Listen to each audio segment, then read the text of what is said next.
The Pogroms of 1096. And the Lord said unto Cain, Where is Abel thy brother? And he said, I know not. Am I my brother's keeper? And he said, What hast thou done? The voice of thy brother's blood calleth unto me from the ground. And now be thou cursed from the ground, which hath opened its mouth to receive thy brother's blood from thy land. When thou tillest the ground, it shall not henceforth yield its strength unto thee. A fugitive and a vagabond shalt thou be on the earth. And the Lord said unto him, Therefore whosoever slayeth Cain, vengeance shall be taken sevenfold. And the Lord set a sign unto Cain, that any one finding him should not smite him.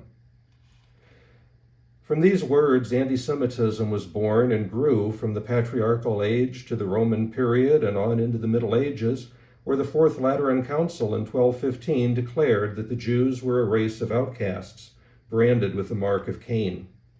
Even before that, however, anti-Semitism or Judeophobia raged unchecked. In Germany in 1096, on the eve of the Crusades, the Jews of Germany suffered the most serious pogrom to date at the hands of the Christian Crusaders. It would be almost 800 years later that any pogrom would exceed the devastation endured in the Crusades. The question that springs to mind is the same as always. Why did it happen? Jean-Paul Sartre wrote that if the Jew did not exist, the anti-Semite would have to invent him. He explains that there is a passionate pride amongst the mediocre, and anti-Semitism is an attempt to give value to mediocrity as such, and to create an elite of the ordinary. Sartre is referring here to the complaint of European Christians who claim that the Jews invade their territory and steal their jobs, earn their money, and so forth. The Jews, due to their stress of education, made them better able to perform certain tasks, and as a result, in many cases, they became rich. The Christians of the Middle Ages were kept largely uneducated, since the Catholic Church considered an education of the commoner very dangerous. Only the elite clergy should be educated, and all others should simply follow blindly the dogma espoused by the Pope and the bishops. Anti-Semitism, then, is the response of rebelling Christians who believe that their mediocrity should be dominant over the Jews' intelligence. Sartre's words certainly hold true. However, there's much more behind the situation than pride of the mediocre. There's also the fear of the unlike. Jewish people were very foreign, speaking a very different language, and in many cases dressing differently and having different rituals. There's the ignorance of those who believe everything they're told, and there is strength of conviction and belief on both sides, which leads to misunderstandings and the belief that the other side is evil and villainous. The three main texts I examine with regard to the pogroms in Germany do not tell the whole or the completely true story themselves. Each article begins with a statement supposedly made by the Crusaders, but the words clearly show a Jewish sentiment. The authors are placing the words into the mouths of the Crusaders as they relay these stories. This does not mean that the events mentioned did not take place. They most certainly did. However, the words of the Crusaders and the casualties listed are intended more for shock value than proper historical analysis. The Chronicle of Rabbi Eliezer bar Nathan begins, Look now, we are going to seek our profanity and take vengeance on the Ishmaelites for our Messiah, when here are the Jews who murdered and crucified him. Let us first avenge ourselves on them and exterminate them from amongst the nations, so that the name of Israel will no longer be remembered. Or let them adopt and acknowledge our faith and acknowledge the offspring of promiscuity. The Mainz Anonymous similarly begins, Look now, we're going to a distant country to make war against mighty kings and are endangering our lives to conquer the kingdoms which do not believe in the crucified one, when actually it's the Jews who murdered and crucified him.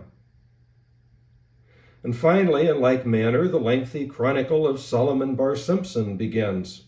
Look now, we're going a long way to seek out the profane shrine and to avenge ourselves on the Ishmaelites, when here in our very midst are the Jews, those whose forefathers murdered and crucified him for no reason. Let us first avenge ourselves on them and exterminate them from amongst the nations, so that the name of Israel will no longer be remembered, or let them adopt our faith and acknowledge the offspring of promiscuity. No doubt certain parts of this were thought or uttered by the Crusaders, but never would they refer to themselves or their Lord in such a derogatory way in which these quotes refer. Instead, this is what the authors felt, and they used these words to put across their ideas and to enrage their Jewish readers. This still doesn't explain why the animosity on both sides existed. It merely explains that it did exist. In the 11th century, the main reason for hating the Jews was because they killed Christ. In other words, the issue of deicide, or Christ-killing. The Christians of this time firmly believed that the Jews were responsible for the death of Jesus and that the entire race were to pay for the crime. The biblical evidence, however, does not back up this belief. Of the 4 Gospels which relay the story of the life and the death of Jesus, only the book of John, an openly anti-Semitic text, declares the Jews responsible. The book of Matthew, written much closer to the actual incident, places the blame on a mob, not the Jews. Nevertheless, the charge of deicide remained lodged against the entirety of the Jewish population. On this issue of deicide, Joseph Klausner argued that the Jews were much less guilty of the death of Jesus than the Greeks were of the death of Socrates. But who now would think of avenging the blood of Socrates upon his countrymen, the present Greek race? Yet these 1900 years past, the world has gone on avenging the blood of Jesus, the Jew, upon his countrymen, the Jews, who have already paid the penalty and still go on paying the penalty in rivers and torrents of blood. This passage has an important element that many people forget. Jesus was a Jew, not a Christian. Christianity at the time of Jesus was a cult of Judaism, which broke over a few doctrinal issues, primarily the question of circumcision and kosher rules. Even so, it was not until 135 CE, when the Romans outlawed Judaism, that Christianity declared itself a separate religion. Judaism at that point had to become a closed society and remain exclusionary. Christianity, as is seen in the book of Timothy, becomes very inclusionary and evangelical as it modeled itself after Roman society. The claim that the Jews killed Jesus has no basis in fact or true evidence. The 4 Gospels of Matthew, Mark, Luke, and John all give account of the crucifixion. Only John declares that it was the Jews alone who were responsible. Mark claims it was merely a mob. And while Luke includes the Jews as part of the mob, he does not blame them solely. Peter, it was believed, did not acquit the Jews, believing them to have an active part in the plot and the trial, and held that they were accessories to the crime. However, most medieval Christians forgot about his final words on the subject. "I know you did it through ignorance, as did also your rulers." Nevertheless, the general belief of the Middle Ages was that the Jews were all guilty and had acted with deliberate malice, and that the entire race for all generations to come were condemned to live in slavery as the servants of Christian princes, a verdict radically different from that of Peter. The popular belief prevailed, and en route to rescue the Holy Land from the Saracens at the urging of Pope Urban II, the Jews in Germany were made to suffer many horrible pogroms. Rabbi Eliezer Bar Nathan writes that on the 8th of Iyar, 4856, the 10 holy souls were murdered in Speyer. They sanctified their Creator on the holy Sabbath and refused to defile themselves. In many cases, the Christians wanted to force conversion through the Christian sacrament of baptism. The Jews considered it a defilement to allow themselves to be touched by the filthy waters. By the 23rd of Iyar, the Crusaders were in Worms, where they pillaged, murdered, looted, and plundered. The Christians took the holy Torah scrolls and trampled them into the mud, after tearing and desecrating them, an act which clearly shows ignorance of the Crusaders. Since few Christians in Europe were able to read their own vernacular or the Pope's Latin, let alone Hebrew, they had no idea that they were in fact desecrating the first 5 books of their own Bible. After destroying the scrolls, looting the town, and burning the temple, the Christians set about the task of murdering the majority of the Jews in Worms. The few who remained alive were forcibly immersed in the waters. In their evangelical tradition, the Christians were forcing conversion through baptism, a Christian purification emerging from John 4:14, which reads, "Whoever drinks of the water that I give him shall never thirst, but the water that I shall give him will become in him a fountain of water springing up into everlasting life."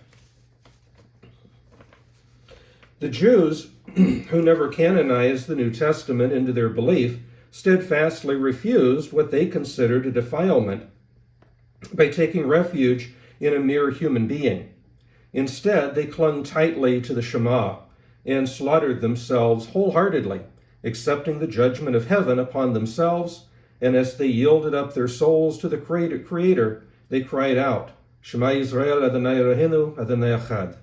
Hear, O Israel, the Lord is our God, the Lord is one. This declaration, a declaration that is to be on all Jewish lips at the time of death, demonstrates the Jewish faith in the one true God, the God of Abraham and of Isaac, for whom they would die to bring glory.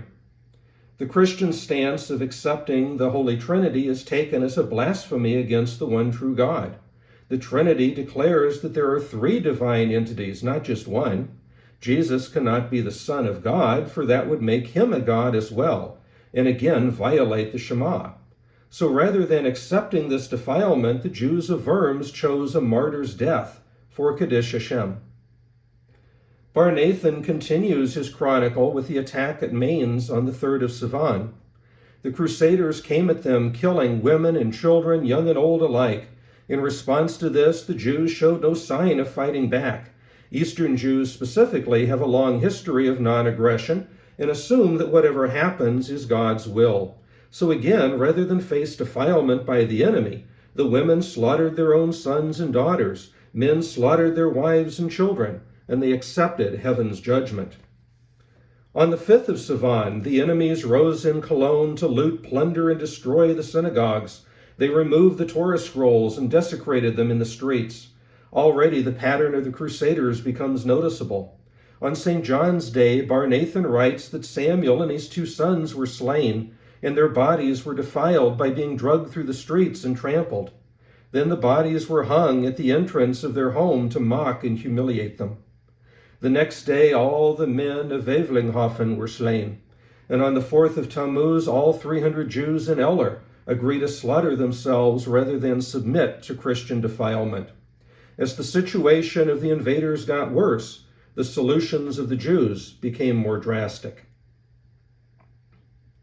Bar Nathan relays a story of interest that occurs in Meir on the 7th of Tammuz. He tells of a mistress and Rebekah who, when they saw the enemy approaching, took the 10-year-old girl and slaughtered her.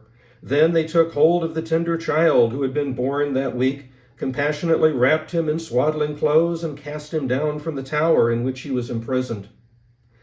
It's quite possible that the first ritual murder charge, which emerged around this time, came from this incident. Certainly any Christian would be repulsed by the notion of killing a newborn baby.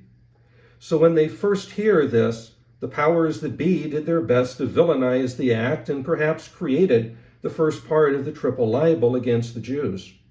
Of course, under normal circumstances, any Jew would also be repulsed by such an act. But in these conditions, it was thought that the child would be better off in the arms of God than in the hands of the Crusaders. One of Bar Nathan's last stories is about Shemariah, a man who had slaughtered his family and attempted to kill himself but failed. He was discovered by the Crusaders, who, according to Bar Nathan, said, "Your life shall be spared if you adopt our erroneous belief. Otherwise we will inflict a violent death upon you, burying you alive with those you have slain." Shemariah responded, "Heaven forfend that I should deny the living God for a dead, decaying carcass." Here it is again evident that Bar Nathan is invoking his own thoughts into the words of the Crusaders in order to vilify them and all of Christianity at the same time. It's also interesting to note the response, where he refers to Jesus as a dead, decaying carcass. a blasphemous insult to Christianity. In the same vein, the Chronicle of Solomon bar Simson holds that an assault on Christianity, which is much stronger. Just before a slaughter, the Jews called up to God and exclaimed, "Look and behold, O God, that we are going to sanctify thy great name, in order to not exchange you for a crucified scion who was despised, abominated, and held in contempt in his own generation, a bastard son conceived by a menstruating and wanton mother." With statements such as these, it's little wonder that the Jews were seen by the Christians as evil devils that needed to be destroyed. Of course, statements such as these were brought on by the Christian attitudes, not the other way around. The Mainz Anonymous tells us of a man called Isaac, who on the 23rd of Iyar was supposedly asked by the Crusaders, "Do you wish to exchange your God for a disgusting idol?" Obviously, the Crusaders never said a disgusting idol, since they believed themselves to be in the right. Isaac's reply, "God forbid that I should deny him." With that statement, the Crusaders put a rope around his neck and drug him through the streets. They again offered to save him if he would convert to Christianity. He was unable to speak, but motioned with his finger to cut off his head. The Crusaders obliged.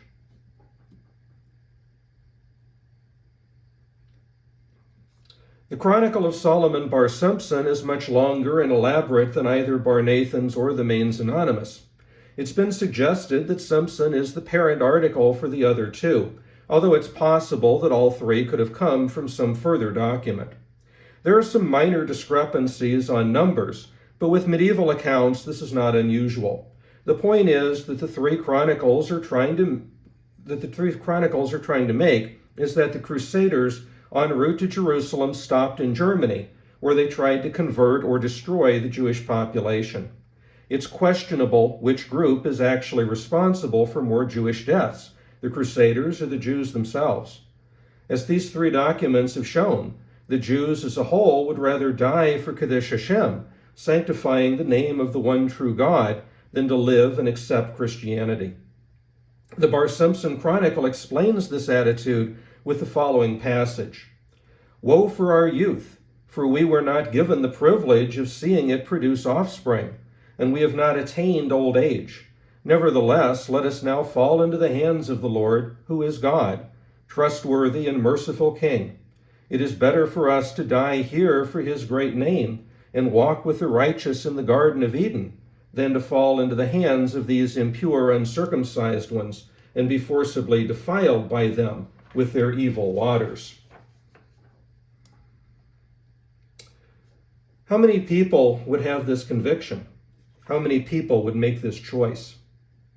Jean-Paul Sartre wrote, "To be a Jew is to be thrown into the situation of a Jew, and at the same time it is to be responsible in and through one's own person for the destiny and the very nature of the Jewish people.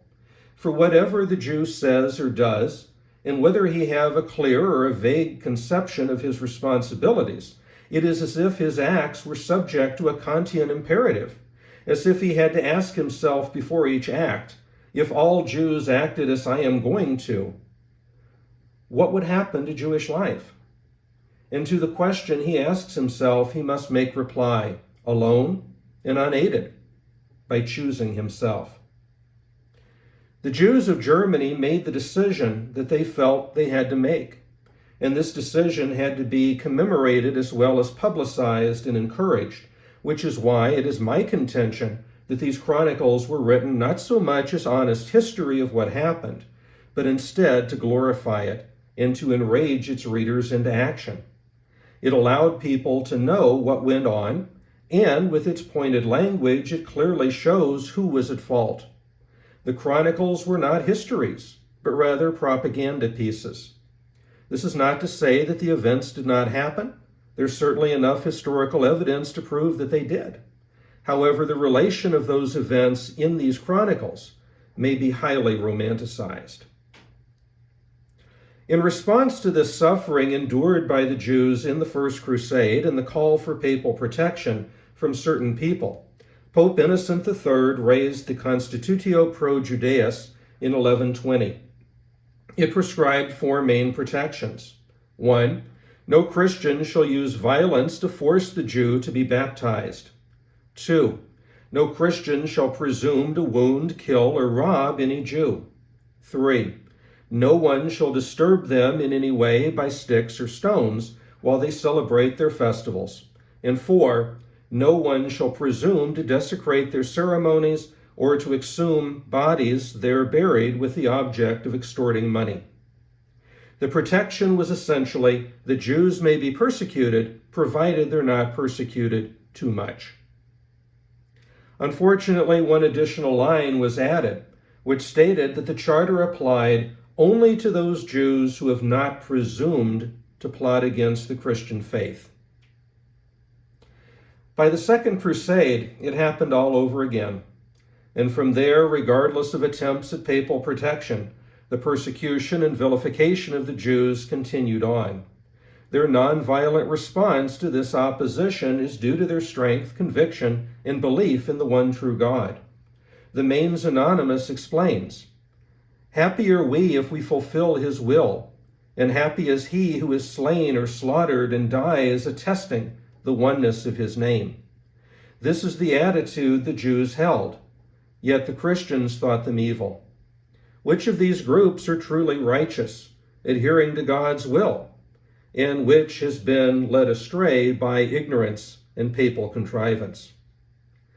If the Christians had read the first part of their Bible instead of desecrating it in the streets, they would know that in it is the commandment, "Stand not idly by the blood of thy neighbor."